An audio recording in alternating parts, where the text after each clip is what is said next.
Yan, tayo ay kakanta muna. So, sabayan nyo kami habang nasa-class tayo.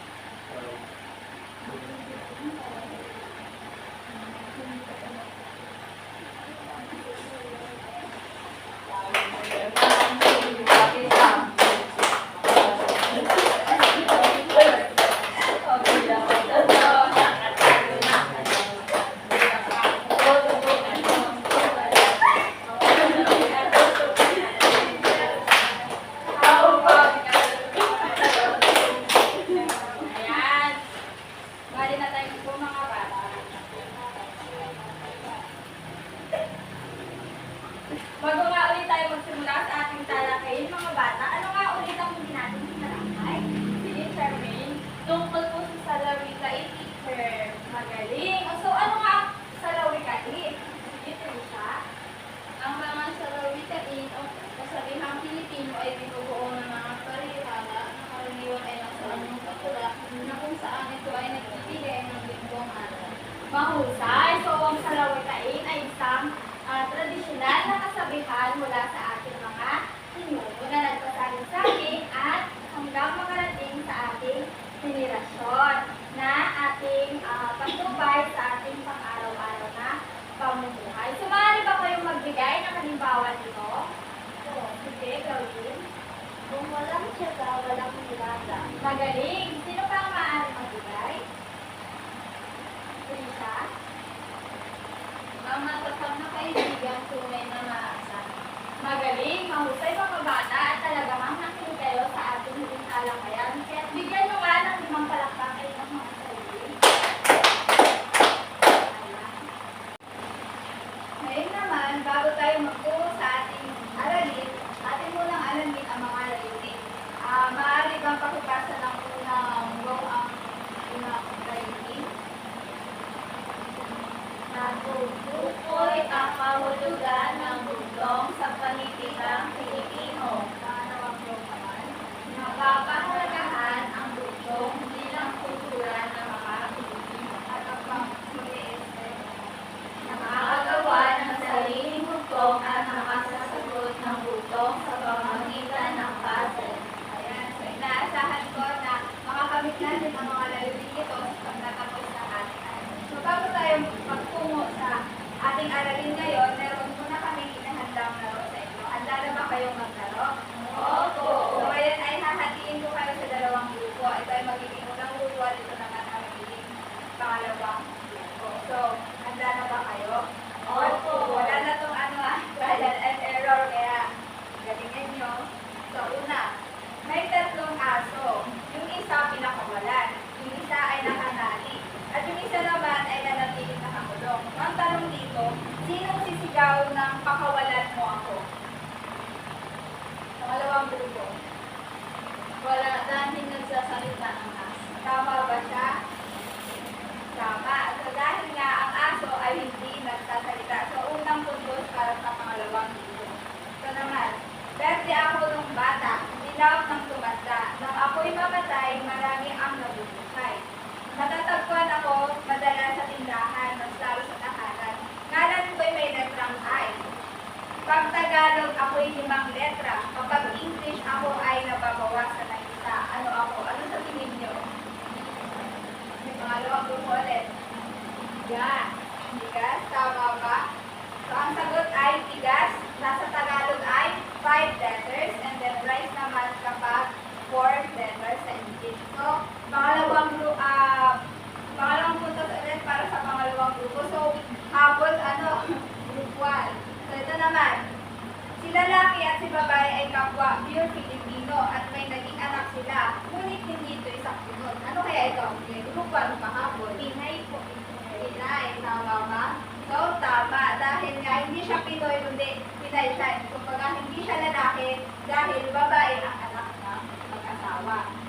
Next naman. Anong meron sa ilog na meron din sa dagat? Okay, group 1. Letrang G. Letrang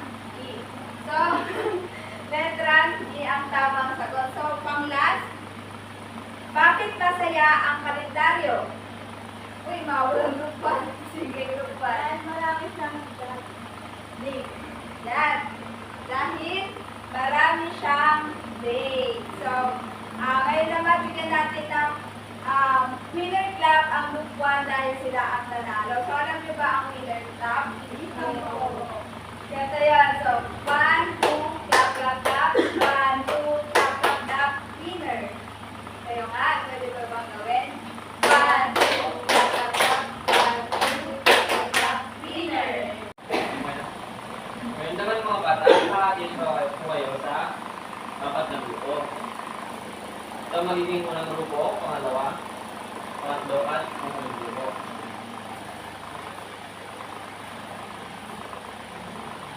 Hulaan ninyo at bubuuin ang puzzle na ito. At pagkatapos ay didikit ninyo sa pisara. May malinaw ba mga bata? Opo.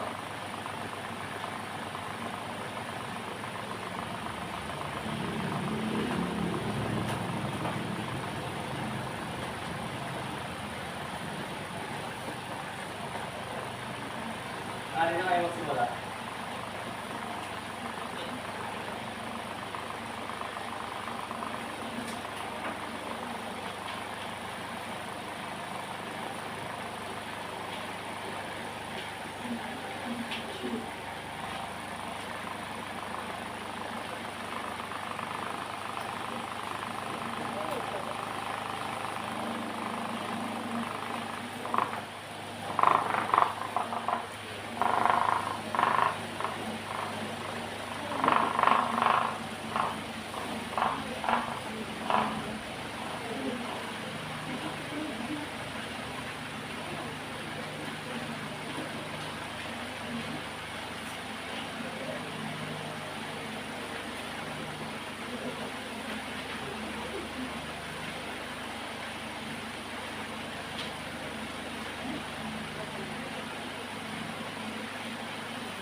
Parang may nauna na.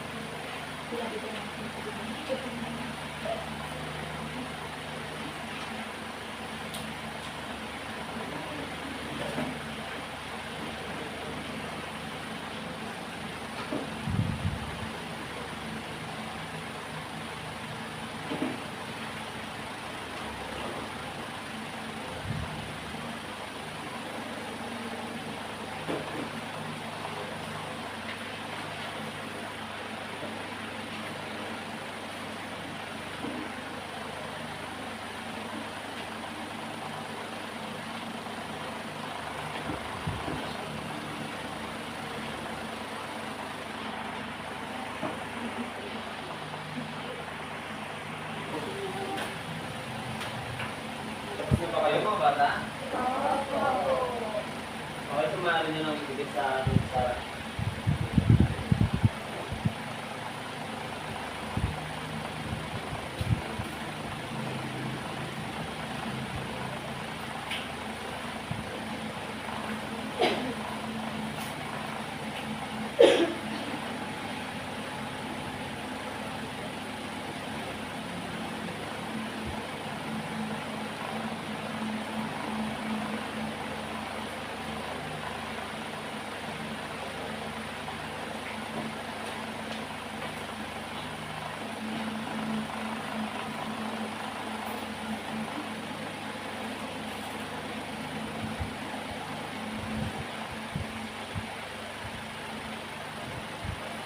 Okay, so mahusay mga bata. Ayan, so nag-enjoy ba kayo sa palaro kanina? Opo. Ngayon naman, tayo ay magtuna sa ating aralin. So, base sa ginawa niyo kayo kanina, meron mo na ba kayong ideya kung ano ang magiging topic natin sa araw na ito? Ano yun? Ano ang mga hula niyo sa magiging topic natin ngayong araw? Bugtong. So, may nakakaalam ba sa inyo kung ano ang bugtong? Mga ano lang, kinuha niyo lang kung ano ang bugtong. Nasa isip ko kung ano ba ang bugtong. Sige, Trisha. Ang bugtong ay pangungusap o katanungan na may nakasabong kahulugan kaysa sa ato panglupasin. Ayan, tama. So, ngayon naman alamin kung ano nga ba ang kahulugan ng bugtong.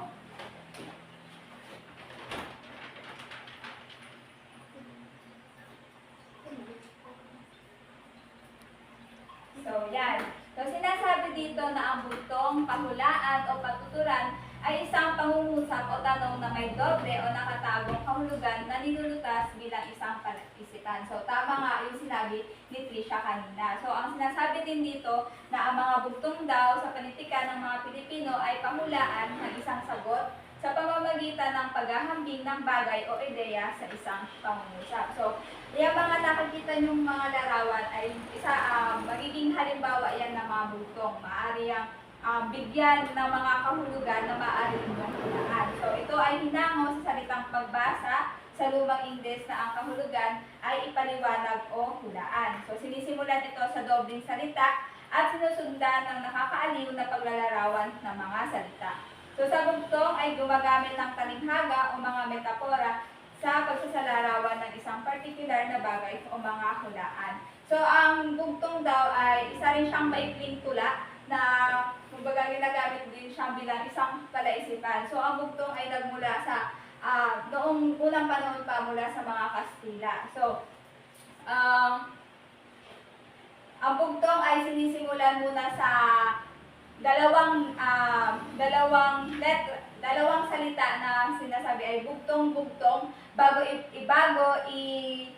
ilarawan yung bagay na pahuhulaan na inyo rin malalaman mamaya sa susunod pa mga talakayan. So, bago naman yan, meron dalawang uri ng bugtong na i-discuss sa inyo ni Teacher Crystal and Teacher Angie. Mga bata, alamin naman natin ang dalawang uri ng bugtong. So, ang una ay talinghaga o enigma. Basahin nga natin mga bata. Talinghaga o enigma. Kaya, basahin natin lahat. Mga suliraning ipinapahayag sa isang metapora o maaligoryang wika na nangangailangan ng pagkaliguhan at maingat na pagninilay-nilay para sa kalikasan. Ayan, so dito sa unang uri natin ng bugtong ay kailangan ng katalinuhan dahil ito ay mga malalalim na bugtong. So meron tayo ditong halimbawa.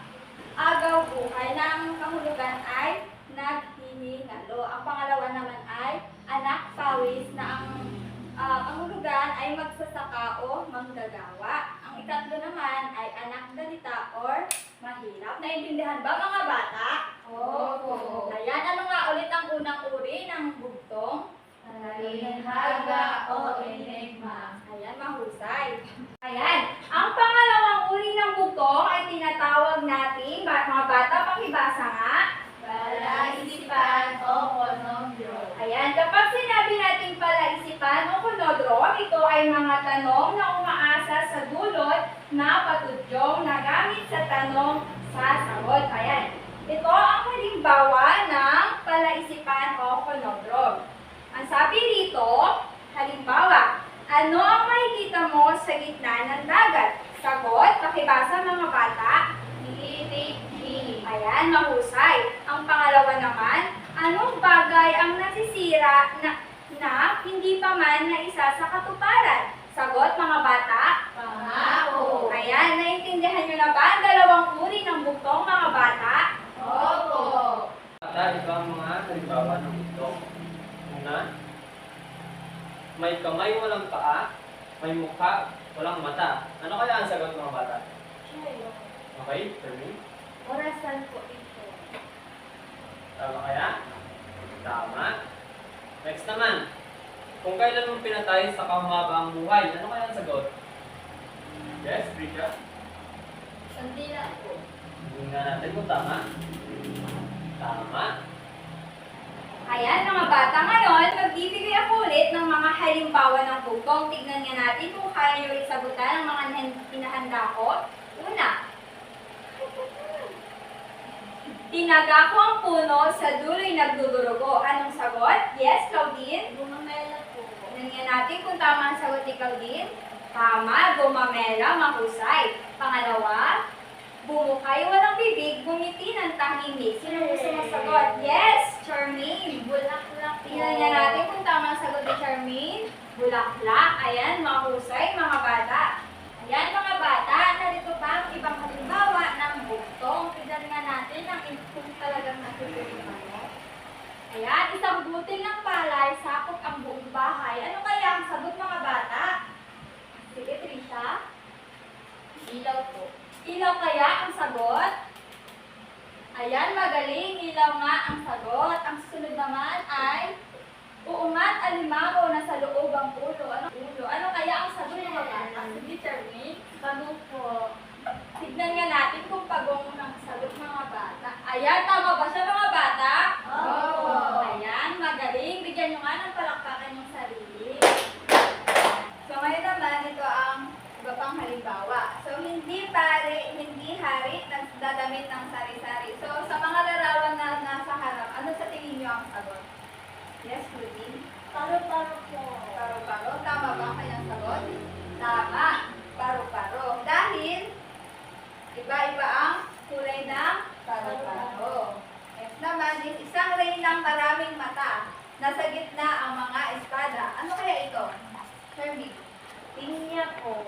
Yan. So, tama ba ang sagot niya? Opo. Yan, nahusay mga bata. So, naiintindihan niyo ba ang aralin natin sa araw na ito? Opo. Kung gayon, meron kaming hinanda sa inyong aktibidad. So, hahatiin ko kayo sa dalawang grupo. Ang unang pangkat ay magsasagot gamit ang puzzle na ito ay sasagutan nyo ang isang bugtong. Samantalang ang ikalawang pangkat naman, gamit ang mga larawan ay gagawa kayo ng bugtong para dito. So, unang pangkat, sabi nyo ng umpisahan at ikalawang pangkat. At mamaya, may isang magre-represent ng inyong gawa. Meron lamang kayong 10 minuto para gawin ang inyong gawa.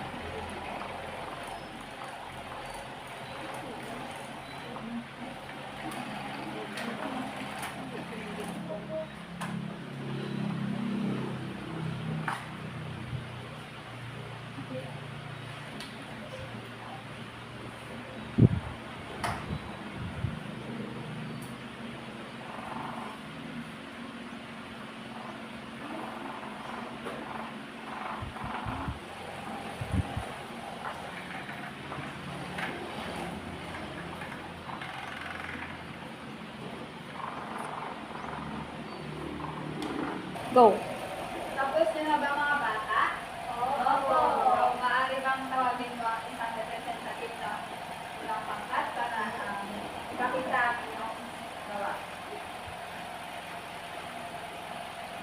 Ito po. Ang tanong ay, gulay na dinig ang kulay, matigas pa sa bukit ni Aruray, pag hinaga ay lantang natural. Ano po? Talong. Pangalawa naman, ano ang inyong sabihan? Si Charlie po. Pangalawa po ay ang tanong, ang anak ay nakaupo ba ang pinay gumaga pa mukha?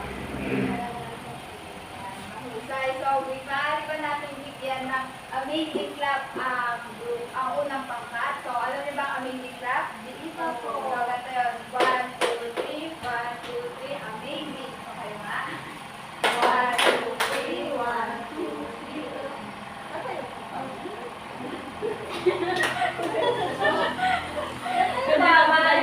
Maaari pa kayo tumayo para sa group 1. So, 1, 2, 3, 1, 2, 3, amazing.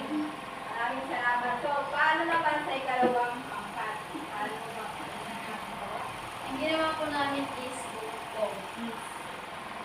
Bugtong. Ano ang prutas ng kulay dilaw, matamis ang lasa at sa mga unggoy ay paboritong kainin? Ang sagot po ay saging.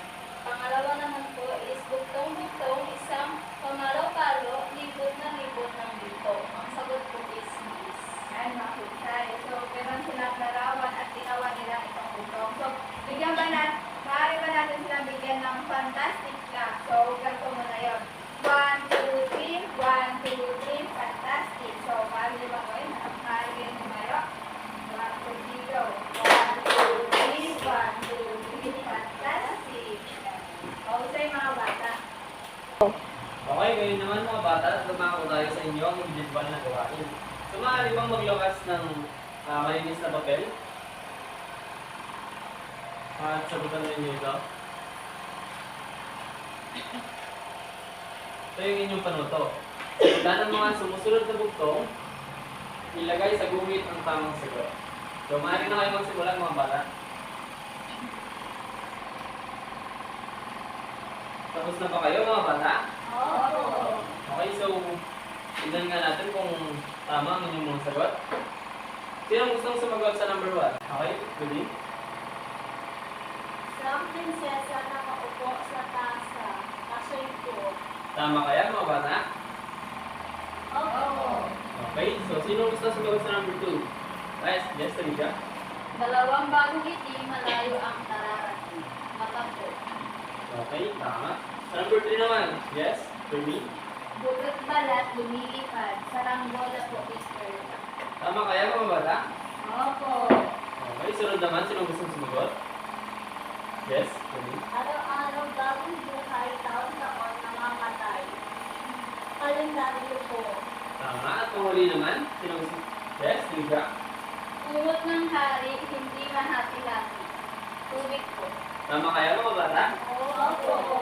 Okay, sino ang nakakuha ng perfect score mga bata? Opo. Okay, mahusay. Bigyan na lang balakpak ng mga sarili. Ayan mga bata, ngayon may mga katanungan akong hinihanda sa inyo. O ang aking tanong, bakit mahalaga ang pag-aralan ng bugtong para sa ating mga Pilipino? Sino gustong sumagot? Yes, Charmaine.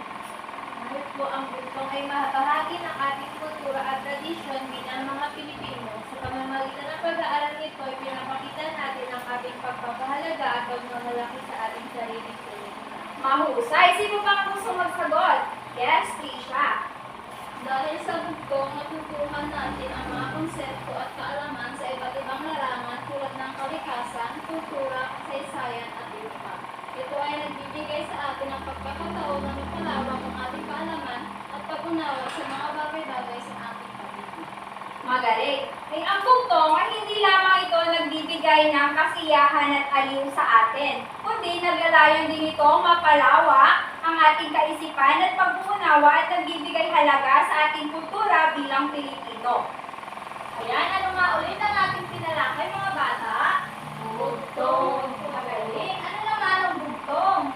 Ang bugtong ay pakulaan o patuturan ay isang pangusap o tanong na may kodeng o nakatago kahulugan na nilulutas bilang isang palaisipan. Yan, ito ay isang pangusap o tanong na may doble o nakatagong kahulugan na nilulutas bilang isang palaisipan. Ano naman ang dalawang uri ng bugtong mga bata? Talinghaga o anigma. Palaisipan o konukto. Ayan, ano naman ang kahulugan ng talinghaga o enigma mga bata? Mamasirahin, pinapahayag sa isa sa mga o ng wika na nangailangan ng kagalibuhan at maingat na pagninilay-nilay para sa kalugasan. At ang ikalawa naman, Mga tanong na umaasa sa dulot ng pagutong gamit sa tanong o sagot. ayan, magaling mga bata. So, naintindihan niyo ba ang ating pinalakay sa aralin na ito? Opo. May mga katanungan pa ba kayo? Yan na po. Dahil dyan, meron kami inahandang pagsusulit sa inyo. Maaari ba kayong maglabas ng isang malinis na papel para sagutan ito? So, panuto, ilagay ang titik-tik kung ang isinasaad ay talinghaga at titik-tik naman kung ito ay palaisipan. Sa pangalawang parte ng ating pagsusulit ay sagutin ang mga bugtong. So, maaari na kayo magsimula. Meron lamang kayo 10 minuto para sagutan ito. Kamusta ba mga bata? Opo. Kung gano'n, maaari nyo na ipasa ang inyong mga gawa.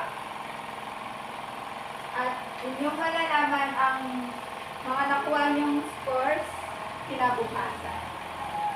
Ngayon mga bata, bago magtapos ang ating klase, magkakaroon kayo ng inyong mga takdang aralin. Bago nyo isulat sa inyong mga kwaderno, babasahin muna ni teacher ang inyong takdang aralin para alam nyo ang inyong mga gagawin. Naintindihan ba mga bata? Ayan, panuto. Gumawa ng 10 bugtong tungkol sa mga hayop at ilagay ito sa inyong kwaderno. Ayun, naintindihan ba mga bata? Ayan, simulan nyo na isulat sa inyong mga kwaderno ang inyong takdang aralin. Tapos na ba mga bata? Ayan, at dyan nagtatapos ang ating klase sa araw na to.